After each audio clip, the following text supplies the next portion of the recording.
आज आपण बनवूया फुल फॅट क्रीम दुधाने मजेदार अशी मिठाई मिल्की मिल्क डिझर्ट। तर अगोदर अर्धा लिटर मी दूध घेतलेलं आहे, फुल फॅट क्रीम दूध। त्यामध्ये ॲड केलेलं आहे 1 वाटी कस्टर्ड पावडर आणि आता आपल्याला घ्यायचे 1 वाटी साखर। सर्व मिक्स करून घ्यायचं आहे। आता आपल्याला घ्यायचे 1 क्यूब चीज आणि थोडंसं बटर मेल्ट करून घ्यायचं आहे बटर।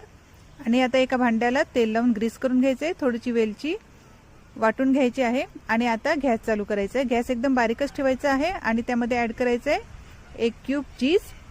छान असं मिक्स करायचं आहे आणि मेल्टेड बटर ॲड करायचं आहे आणि बारीक गॅसवर शिजू द्यायचं आहे। 10 मिनिटापर्यंत शिजू द्यायचं आहे। लास्टमध्ये ॲड करायची आहे वेलची, वाटलेली वेलची आणि 10 मिनिटं छान असं बारीक गॅसवर शिजू द्यायचं आहे आणि ट्रान्सफर करायचं आहे आपण जे ग्रीस करून ठेवलं होतं ना भांडं त्यामध्ये। आणि 2 तास थंड करायचं आहे, 1 तास बाहेर आणि 1 तास फ्रीजमध्ये थंड करायचं आहे।